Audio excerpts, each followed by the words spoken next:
राधे राधे। मैं अद्वैत परंपरा से विशाखा दासी। आज हम श्रीमद् भगवत गीता का चैप्टर 1 श्लोक 10 पढ़ेंगे और डिस्कस करेंगे। भगवत गीता चैप्टर 1 कुरुक्षेत्र के युद्ध स्थल में सैन्य निरीक्षण। श्लोक 10।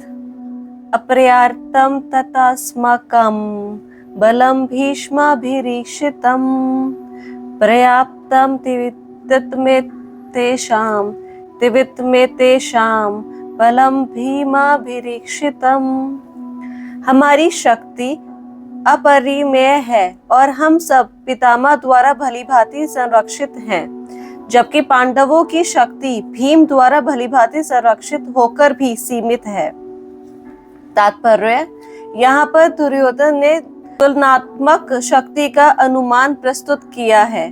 वह सोचता है कि अत्यंत अनुभवी सेनानायक भीष्म पितामह के द्वारा विशेष रूप से संरक्षित होने के कारण उसकी सशस्त्र सेनाओं की शक्ति अपरिमेय है। दूसरी ओर पांडवों की सेनाएं सीमित है, क्योंकि उनकी सुरक्षा एक कम अनुभवी नायक भीम द्वारा की जा रही है, जो भीष्म की तुलना में नगण्य है। दुर्योधन सदैव भीम से ईर्ष्या करता था, क्योंकि वह जानता था कि यदि उसकी मृत्यु कभी हुई भी तो वह भीम के द्वारा ही होगी।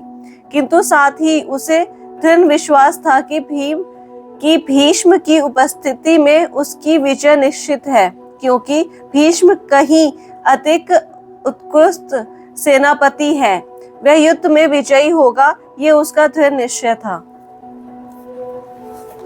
यहाँ पे जो दुर्योधन है वो अपने गुरु द्रोणाचार्य के पास खड़ा है। वो दोनों सेनाओं को कंपेयर कर रहा है, पांडवों की सेना को और अपनी सेना को। तो वो ये दिखाना चाह रहा है कि जो पांडवों की सेना है उसमें बहुत सारे जो योद्धा है वो इनएक्सपीरियंस्ड है, और सबसे ऊपर है कि जो सेनापति है वहां का भीम, वो एक यंग लड़का है, एक यंग मैन है, और प्लस वो इनएक्सपीरियंस्ड है। एज कम्पेयर जो उनकी सेना के सेनापति है भीष्म पितामह, वो काफी ज्यादा एक्सपीरियंस्ड है और उन्होंने जितनी भी बैटल्स लड़ी है वो सब पे विजयी रहे हैं।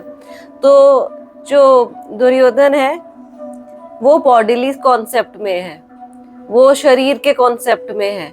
जैसे कि आप ब्लाइंड लीड्स अ ब्लाइंड, एक अंधा दूसरे अंधे को रास्ता दिखा रहा है, तो सारे अंधे एक अंधे के पीछे जा रहे हैं, तो क्या होता है एंड वो सारे कुएं में गिर जाते हैं। तो यहाँ भी यही हो रहा है। तो क्योंकि बॉडीली कॉन्सेप्ट में वो इतना ज्यादा है, और हमें ये बात समझ नहीं आती कि हम बॉडी नहीं है, हम शरीर नहीं है, हम आत्मा है। तो कोई अगर पूछे कि क्यों आत्मा तो दिखाई नहीं देती, हमें दिखाओ आत्मा कहाँ होती है, हमें तो बॉडीज दिखाई दे रही है, तो हम बॉडीज है, आत्मा कहाँ है। तो डिफरेंशिएट हम कहाँ देख सकते हैं बॉडी और आत्मा के बीच में। जैसे कोई डेड बॉडी पड़ी होती है, कोई लाश पड़ी होती है हमारे सामने, तो क्या डिफरेंस होता है लाश में और हमारे में? उसकी भी वही बॉडी है, वही दो आंखें, एक नाक, एक मुंह, दो कान होते हैं, वही हाथ पैर सब कुछ होते हैं। डिफरेंस क्या है? थोड़े टाइम पहले वही हमारे से बातचीत कर रहा था, वही सब कुछ समझ बोल रहा था, और एकदम वो पड़ गया। कि डिफरेंस क्या होता है कि उसमें आत्मा मिसिंग है। आत्मा का एक सिम्टम क्या होता है? कॉन्शियसनेस, चेतना। जब आत्मा शरीर में होती है, वो हृदय में होती है, उसकी पोजीशन होती है यहाँ हृदय में, वो पूरे बॉडी में कॉन्शियसनेस की तरह फैली होती है, चेतना की तरह फैली होती है। आंखों से देख पा रहे होते हैं हम, नाक से सूंघ पा रहे होते हैं, मुंह से टेस्ट कर पा रहे होते हैं, बोल पा रहे होते हैं, हाथ पैर हिला पा रहे होते हैं। एंड जब आत्मा निकलती है बॉडी में से, तो शरीर एकदम बिना लाइफ का हो जाता है। तो ये डिफरेंस होता है आत्मा और बॉडी में, जो हम लोगों को नहीं समझ आता। आत्मा और शरीर में क्या डिफरेंस होता है? जो सोल होती है, soul is spiritual and body is material.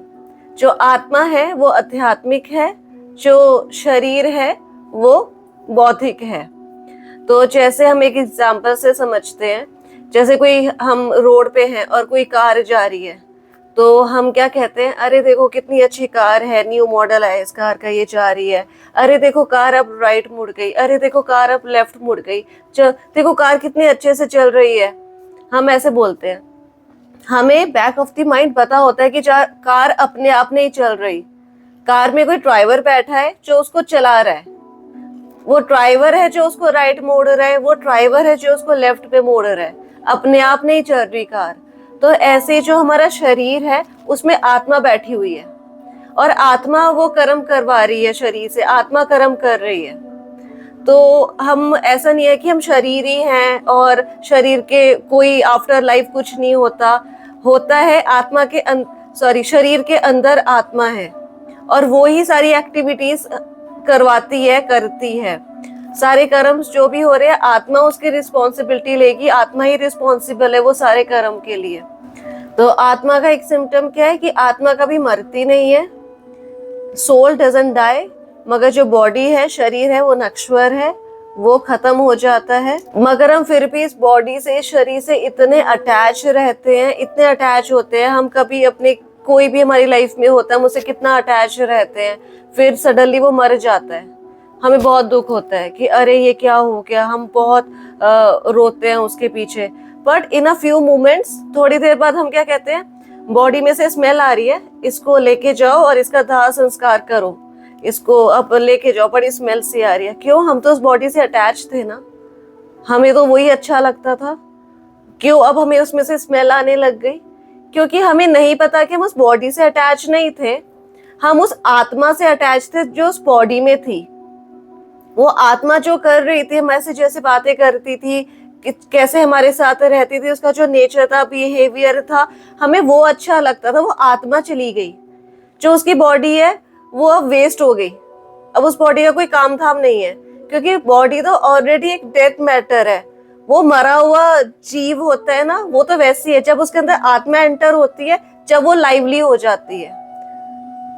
जैसे कि हम देखते हैं कि कपड़ा है, कपड़ा हैंगर में लटका हुआ है, ठीक है, किसी काम करने बस वो लटका हुआ है। मगर जैसे एक शर्ट है, वो लटकी हुई है हैंगर में, और हम शर्ट को निकाल के पहन लेते हैं, और फिर जब हम पहनते हैं, फिर हम अपने हाथ पैर हिलाते हैं, यहाँ वहां जाते हैं, तो ऐसा लगता है वाह वाह, शर्ट, जैसे शर्ट ही सारे काम कर रही है, मगर शर्ट में तो लाइफ ही नहीं थी ना, हम उसको फिर निकाल के टांग देते हैं। तो ऐसे ही यही डिफरेंस होता है कि जो बॉडी होती है उसमें लाइफ नहीं होती, जब आत्मा बॉडी में आ जाती है तो उसमें हमें लाइफ दिखने लग जाती है, और हम उस बॉडी से अटैच होने लग जाते हैं, और हम इस बॉडी पे इतना ध्यान देते हैं, पूरी लाइफ हम इस, जो भी हम कर्म कर रहे हैं, सुबह से उठ के रात तक हम उठते हैं, सोते हैं, बीच में जो भी काम हो रहा है, इस बॉडी को सेंटर में रख के काम होता है। तो जैसे एक एग्जाम्पल है कि एक लेडी है, एक महिला, उसके पास एक पैरट था, उसने वो जो तोता होता है पैरट, उसने वो पिंजरे में रखा हुआ था, और वो क्या करती थी, वो डेली उस पिंजरे को साफ करती थी, उसको सजाती थी, डेकोरेट करती थी, और पूरे दिन उस पिंजरे को वो साफ करती रहती थी। तो कभी पैरट को खाना नहीं दिया, कभी पानी नहीं दिया, बस उस पिंजरे में ही लगी हुई है, उस पिंजरे को ही साफ करे जा रही है, उस पिंजरे की पूरी देखभाल कर रही है, उस पे कुछ गंदगी ना लग जाए, और इसको अच्छे अच्छे से मैं डेकोरेट करूं। तो फाइनली एक दिन जो पैरट था वो मर गया, क्योंकि पैरट को खाना नहीं मिला। तो यही डिफरेंस है कि हम अपनी बॉडी को साफ करते रहते हैं, हम अपनी बॉडी को डेकोरेट करते रहते हैं, हम इस बॉडी पे पूरा ध्यान लगाते हैं। जो हम, इस बॉडी के अंदर आत्मा है, हम उसको खाना दे ही नहीं रहे, पूरा दिन हमारा निकल जाता है, अब मेरी बॉडी को भूख लगी है, अब मैं इसको खाना दूं, अब मेरी बॉडी को मन कर रहा है कि इसको अच्छी अच्छी चीजें देखनी है, अब हम कोई मूवी देखते हैं, अब बॉडी को मन कर रहा है कि घूमने जाना है, फिर चलो चलते हैं कहीं और मार्केट मॉल्स वगैरह घूम के आते हैं। आत्मा का क्या? बॉडी को भूख लगी है, बॉडी को खाना, तो अच्छे अच्छे रेस्टोरेंट्स पे जाएंगे, नॉन वेज खाएंगे, बियर पियेंगे, सब करेंगे। आत्मा को खाना कौन देगा? और आत्मा का खाना होता क्या है? सोल का जो फूड होता है, सोल को भी खाना चाहिए होता है, और सोल का खाना क्या होता है, सोल का फूड क्या होता है? भक्ति। क्योंकि सोल, जो हमारी आत्मा है, वो स्पिरिचुअल है, स्पिरिचुअल चीजों को स्पिरिचुअल चीजें अट्रैक्ट करेंगी, और भौतिक चीजों को भौतिक चीजें अट्रैक्ट करेंगी। जो भी बॉडी की नीड्स है उनको हम यहाँ से लेके फुलफिल कर लेते हैं, मगर जो आत्मा की नीड है वो भक्ति है। जब हम उसको भक्ति देते हैं, हम भक्ति करते हैं, जब आत्मा फलती फूलती है, उसको वो खुश रहती है, वो आनंद में रहती है। कभी टेम्पल्स जाओ, देखो भजन चल रहे होते हैं और नाच रहे होते हैं, झूम रहे होते हैं, क्या आत्मा कितनी प्रसन्न हो रही होती है, क्योंकि उसको वही एक्टिविटीज चाहिए।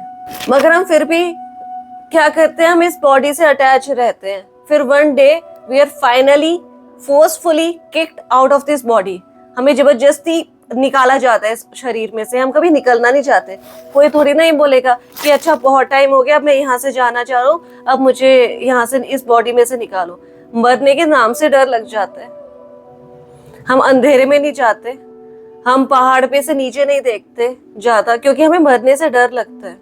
मगर एक दिन ऐसा आता है कि हमें फोर्सफुली निकाला जाता है इस बॉडी में से, कि चलो बहुत हो गया, निकलो, अब सुअर की बॉडी ले लो, अब कुत्ते की बॉडी ले लो, अब चिड़िया की बॉडी ले लो, अब ट्री की बॉडी ले लो, कोई बॉडी मिल जाती है। तो हमने पूरा ध्यान, पूरी लाइफ जो इस बॉडी को सजाने में, इस बॉडी को फिट रखने में, इस बॉडी को सब कुछ अच्छा अच्छा करने में, कि सारे मेरी बॉडी को देखेंगे, मुझे देखेंगे, क्या हुआ, उसका रिजल्ट 0 आया। इतना ध्यान रखने के बाद भी इस बॉडी का 0 रिजल्ट, और अब दूसरी बॉडी मिल गई, फिर उसका ध्यान रखते रहो। आत्मा का ध्यान नहीं रखना, वो बेचारी ऐसी भटके जा रही है, वो ऐसी सफरिंग्स लिए जा रही है लाइफ आफ्टर लाइफ। जैसे एक कथा आती है, चित्रकेतु नाम के एक राजा थे और उनकी बहुत सारी रानियां थी। तो मगर एक उनके कोई पुत्र नहीं था, तो वो बहुत परेशान रहते थे, बहुत दुखी रहते थे। तो एक बार अंगिरा ऋषि आए और उनकी कृपा हुई, चित्रकेतु की एक रानी गीतादिति नाम की, और उनके एक पुत्र हुआ और वो बहुत खुश हो गए। तो चित्रकेतु जो राजा थे, वो पूरे टाइम उस अपने बेटे के साथ ही खेलने में और उसको देखने में ही लगे रहते थे। और वो जो रानी थी जिनसे पुत्र हुआ था, वो उनकी फेवरेट रानी हो गई, बहुत प्रिय रानी हो गई ऑटोमेटिकली। तो वो पूरे टाइम उसी रानी के चैम्बर में, उसी रानी के महल में और उसी अपने बेटे के साथ रहते थे हमेशा, और उसके साथ कुछ ना कुछ एक्टिविटीज में लगे रहते थे। जो दूसरी रानियां थी, वो बहुत जेलस हो गई कि अब हमारे पति हमारे ऊपर ध्यान ही नहीं देते। तो आउट ऑफ दैट जेलसी उन्होंने उस जो छोटा लड़का था उनका, उसको उन्होंने पॉइजन दे दिया, जहर दे दिया, और वो मर गया। तो जब वो मरा तो राजा तो पागल सा हो गया कि नहीं, मेरा पुत्र कहाँ है, मुझे पुत्र चाहिए, ऐसे कैसे मर गया और क्या हुआ।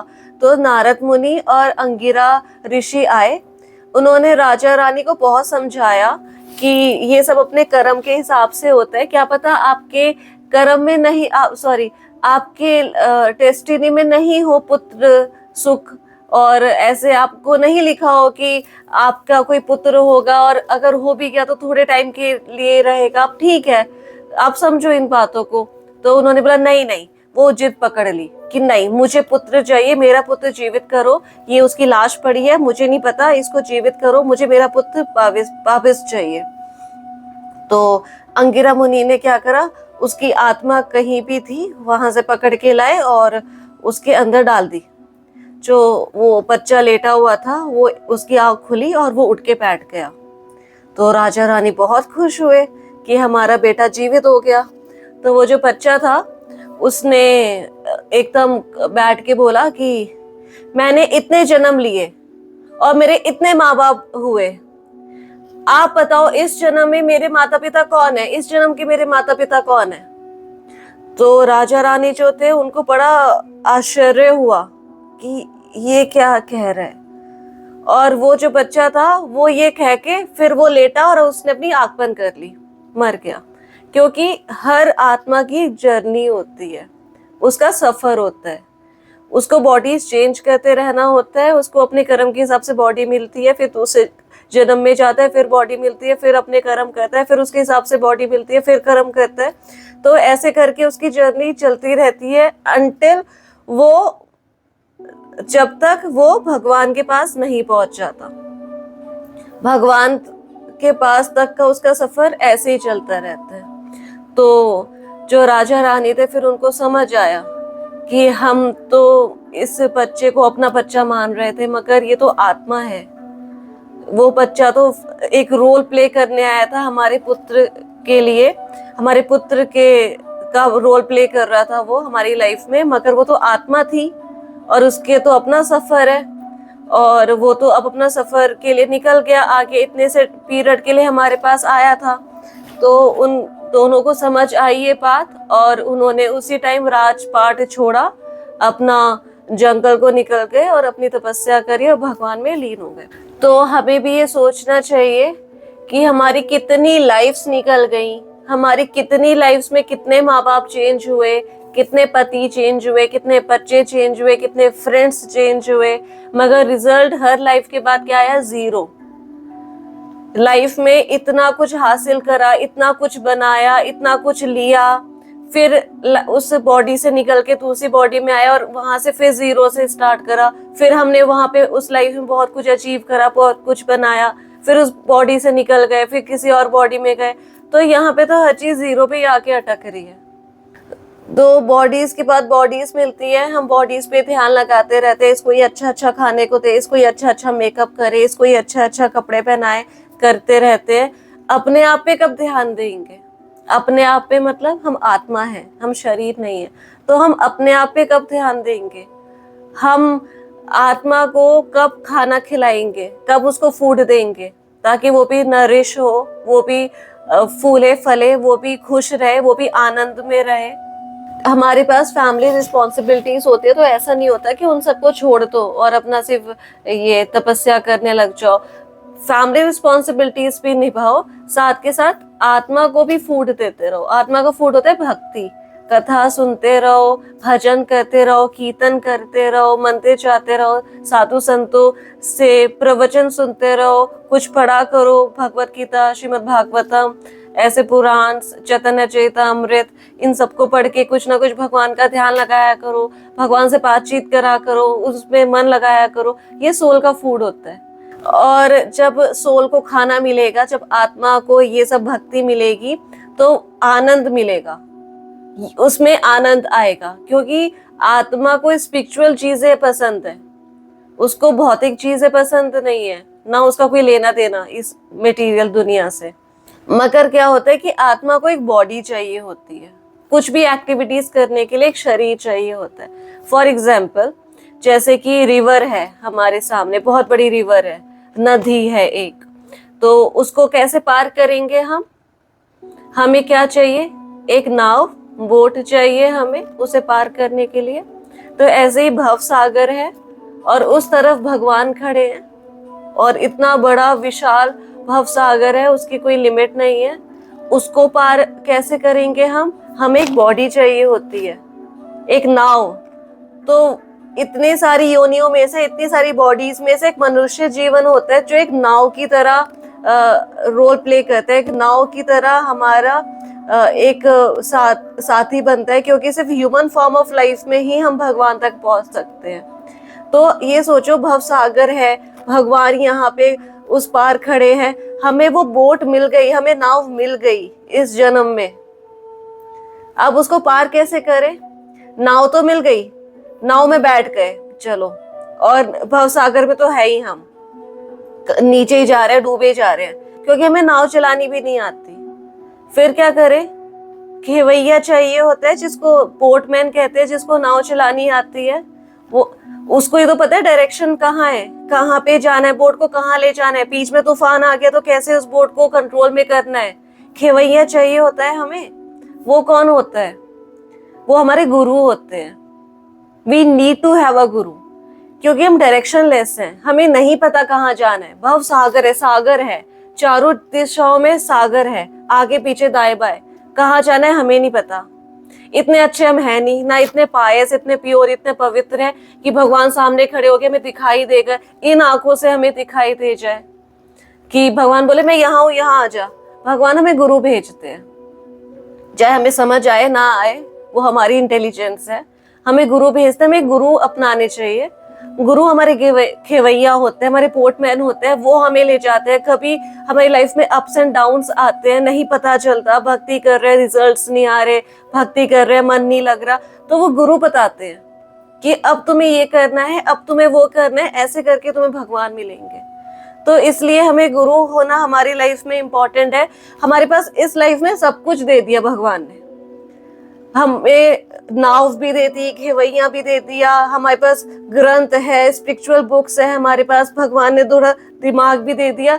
कमी किस बात की? अगर हम फिर भी इस लाइफ को वेस्ट करेंगे आलतू फालतू की चीजों में, बॉडी से अटैच हो गए, रिश्तेदारों से अटैच हो गए, और भी किसी फालतू चीजों से अटैच हो गए, तो हमारे से बड़ा बेवकूफ कौन होगा?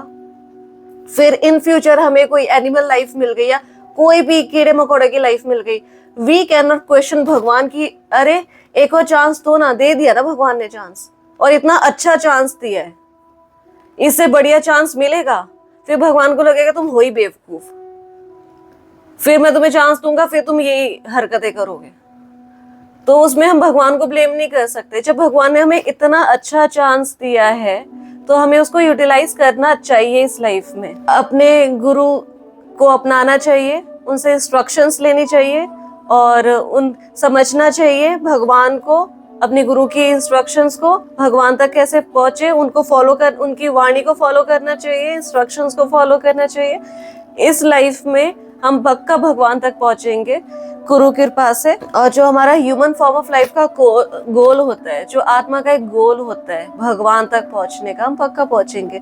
आत्मा को हमेशा एक बॉडी चाहिए होती है, उसको शरीर चाहिए ही होता है एक्टिविटीज के लिए।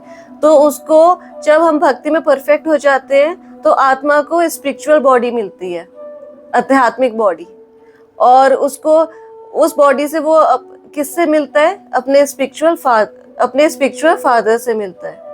बहुत जन्म हो गए, बहुत माँ बाप बना लिए, भौतिक बहुत कुछ बना लिया, एक हमारे स्पिरिचुअल फादर भी हैं, वो हमारा वेट कर रहे हैं, बहुत जन्मों से, अनगिनत लाइफ से वो हमारा वेट कर रहे हैं। कभी इनमें अक्ल आए, कभी ये मेरे पास आए। वो सिर्फ हमारे से क्या चाहता है? प्यार से आओ, मैं तुम्हारे साथ कोई गुस्सा नहीं करूंगा, मैं तुम्हारे साथ कुछ प्रेशर देके या तुम्हें डरा धमका के अपने पास नहीं लाऊंगा। वो सिर्फ वेट कर रहे हैं, कहीं ना कहीं से क्लू मिलता रहता है हमें। हम रोड से जा रहे होते हैं, हमें मंदिर दिख जाता है, वो क्या है? भगवान हमें इंडिकेशन दे रहे हैं, वो हमें याद दिला रहे हैं मैं हूं। कहीं जा रहे होते हैं, बोर्ड देख लिया, भगवत कथा हो रही है कहीं पे, वो भी एक इंडिकेशन है भगवान का कि मुझे याद कर लो, मैं हूं यहाँ पे, मैं तुम्हें सारी सफरिंग से मुक्त कर दूंगा। क्यों यहाँ पे सफर कर रहे हो? छोटे से एंजॉयमेंट के लिए, जो क्षणिक है, क्षणिक एंजॉयमेंट है, थोड़ी देर के लिए एंजॉयमेंट होती है, बाकी सफरिंग्स है।